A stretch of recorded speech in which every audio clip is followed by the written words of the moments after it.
Hello Taurus, Sun, Moon, and Rising. This is your energy reading for the week of July 27th to August 2nd. I'm using the Angel Tarot deck by Radley Valentine. I've pulled 5 cards. The first 2 are for the past and for past energy affecting the present moment. The third card is present energy, and the fourth card is future energy, and the fifth card is outcome. So let's get started on reading the cards.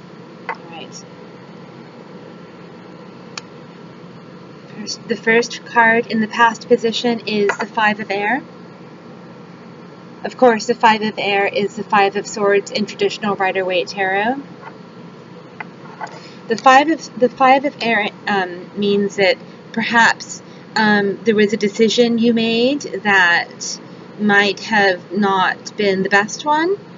Or if that is true, you need to learn learn a lesson from it. That's always the best thing that we can do when we've made a mistake. You might also want to think about what other people's motives might have been, and what they were bringing into the situation. Okay, so that's the Five of Air. Think about whether that applies to anything you've experienced. Okay. The Seven of Water is in more of the recent past position. The Seven of Water is the Seven of Cups in traditional tarot. Cups, of course, are emotion. The Seven of Water means that perhaps you had to make a significant decision. Perhaps this ties into the Five of Air. If you are still making this decision, make sure you make a wise one. Learn from the mistakes of the past and make a wise decision moving forward.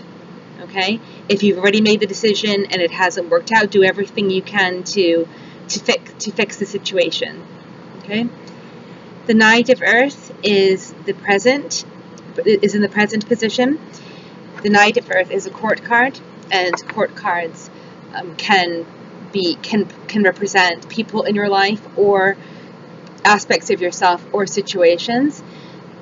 When the Knight, when it represents a person, usually represents a young person, a young man. It's usually a young male energy.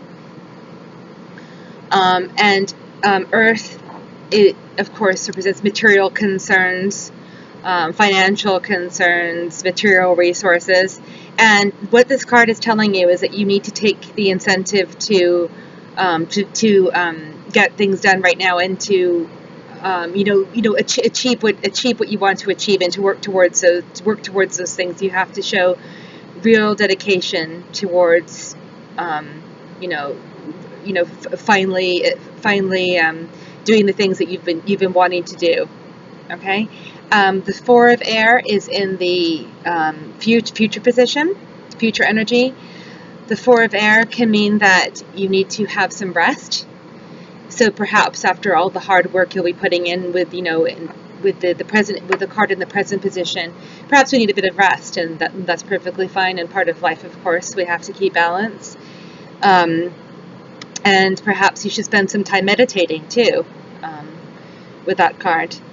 And then in the outcome position, we have the Moon. The Moon can point to emotion. It can also point to being deceived in some way or falling prey to illusions. So keep that in mind.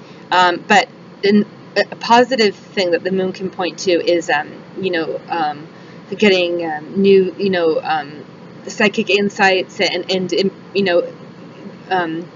growing your intuitive abilities So also the Moon can mean that you have to remember that things aren't always as they seem. So make sure that you keep an eye out and make sure that you're not being deceived or misled in some way. So overall, in the past position, we've seen a lot about decisions and the need to make good decisions, and the need to learn from decisions that you maybe wish you hadn't made. The Knight of Earth points to the need to work hard and to continue to pursue your dreams. And if if you think there's a person in your life who represents the Knight of Earth, this person might be able to help you. The Four of Air, perhaps you'll need some rest in the future after all the hard work you've done. And the Moon points to the need, we all have to keep in mind that appearances can be deceiving, and we have to use our intuition to look into things more deeply. So I hope you enjoyed this reading, Taurus, and I hope you'll subscribe to my channel and like this video, and I hope very much I'll see you next time. Have a great week. Bye.